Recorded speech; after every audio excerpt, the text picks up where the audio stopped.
আমি মাঝে মাঝে আমার ঘরে আমার স্কেল খুঁজে পাই না, নেল কাটার খুঁজে পাই না, ছাতা খুঁজে পাই না, সব ওনার কাছে। আমি কি বলবো, অনেক অনেক টাকা লাগে, 1 লাখ এরকম।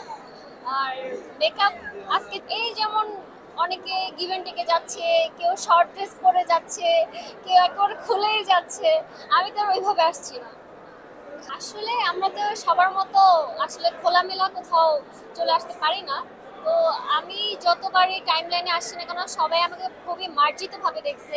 কেউ আমাকে কোনো খোলামেলা পোশাকে বা অন্য কোনো গিভ এন্ড টেক বা এরকম কোনো কিছুতে আমাকে কেউ কখনো যাইতে দেখেনি। যদি এরকম কোনো কিছু হইতো, অবভিয়াসলি আমি রাতারাতি অনেক উপরে উঠে যেতে পারতাম, কারণ যেহেতু আমি গ্ল্যামার লুক থেকে প্রথম হয়েছি, সো আমার তো নিশ্চয়ই দেখতে তো আমি খারাপ না, তাই না?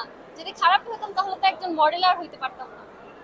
আমি সবসময় আমাদের বাংলাদেশের মানে আগেরই একজন অ্যাক্ট্রেস 90 দশকের আমাদের শাবনূর আপু, আমি তাকে সবসময় ফলো করি এবং তার মতোই আমি সবকিছু করার ট্রাই করি। অবভিয়াসলি যেখানে মার্জিত নাই, যেখানে গল্প ভালো নাই, যেখানে মানে অশ্লীল পোশাক পরে আসতে হবে, আমি সেটা কেন করব? মানে ভালো কোনো ফ্যামিলির মেয়েরা কিন্তু তাদের দ্বারা কখনোই পসিবল হবে না যে আসলে উইয়ার্ড টাইপের ড্রেস পরে আসতে, তাই না? তো সেই দিক থেকে আমি সবসময় চিন্তা করি মার্জিতর মধ্যে ঠিক যতটুকু করা যায় আমি ঠিক অতটুকুই করার চেষ্টা করি। ফিউচার নিয়ে আমার প্ল্যান আগে ছিল অ্যাজ একজন মডেল। তো যেহেতু আমি সেটা ফাইনালি হয়ে গেছি, সো এখন আমার ইচ্ছা আছে একজন অ্যাক্ট্রেস, ফিউচারে ভালো একজন অ্যাক্ট্রেস হওয়ার, এটাই। আমি আসলে এরকম টাইপের কোনো মডেলকে পছন্দ করি না। আমি যেটা অনেক আগে ক্লিয়ার করছি যে অশ্লীল পোশাক আশাক বা আপনার উইয়ার্ড টাইপের চলাফেরা, এগুলো আমি এরকম টাইপের আমি কাউকেই ফলো করি না। সো আমি আমার নিজেকে ফলো করি, আর বাংলাদেশে আমাদের কিছু পুরান যে আর্টিস্ট আছে, অপু বিশ্বাস, তারপর শাবনূর আপু, তারপর পূর্ণিমা আপু, মৌসুমী আপু, আমি ওনাদেরকে ফলো করি। না, প্রাইস নিয়ে কেন বলবো? তবুও যদি আপনাদের বেশি কোয়েশ্চেন থাকে তাহলে 2 লাখ। আমি আমার নিজের ডিজাইন করা না, আমি সবসময় শপিং মলে গিয়েই শপিং করি। সো এটা আমি ওইখানে গিয়েই কিনছি।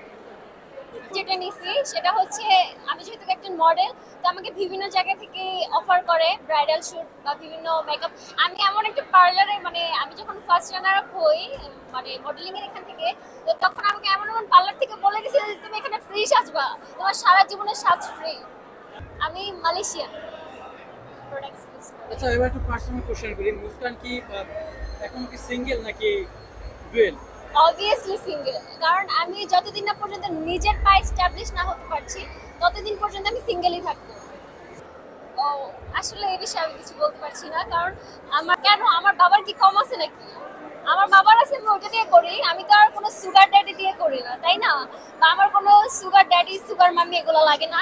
আমার বাবাই আমার জন্য যথেষ্ট, আর আমি আমার বাবার খুবই আদর, আমার ফ্যামিলির সবার আদরের আমি। না না, কেন ঘর জামাই রাখবো? অবশ্যই সেও এস্টাবলিশ থাকবে, আমিও এস্টাবলিশ থাকবো। বাট অনেক টাইমে হয় কি, আমরা মেয়েরা এস্টাবলিশ না থাকলে অনেক টাইমে হাজবেন্ড আসলে কেমন হয় বলা যায় না, ভালোও হইতে পারে, সে খারাপও হতে পারে। তো সেই দিক থেকে আমি মনে করি যেন কেউ আমাকে পিছনে না রেখে কথা বলতে পারে। তো সেই জন্য আমি সবসময় চিন্তা করি আমি এস্টাবলিশ থাকবো, সেও এস্টাবলিশ থাকবে। এরকম অনেক অফার আসছে, বাট আসলে ওই যে একটা কথা বললাম যে আমি এখন এস্টাবলিশ না, তার থাকতেই পারে ইউজ। বাট আমার যেহেতু আমার বাবার আছে, বাট আমার তো আর নাই। সো আমার যেদিন হবে সেদিন। আমি ফার্স্টে একটা কথা বলতে চাই যে আমি হিরো আলমকে নিয়ে কিছু বলতে চাচ্ছি না। আমার আসলে কোনো অনেক ভালো লাগছে এই যে এখানে আসলাম আপনাদের এই যে এত বড় ইভেন্টে। সো যেহেতু আমি একজন মডেল, সেই হিসেবে এই প্রোগ্রামটা আমার কাছে খুবই ভালো লাগতেছে। মাত্র তো আসলাম, দেখি আরো কিছু সময় যাক, আরো বেশি ভালো লাগবে। এখন যেহেতু আমি আমার ফাইনালি আমার এক্সাম শেষ, সো আমি এখন ফ্রি। সো এখন আমি ব্যস্ত আছি মডেলিং, ডান্স এগুলো নিয়ে ব্যস্ত, আর কিছু কিছু ফটোশুট আছে, এগুলো নিয়ে একটু ব্যস্ত।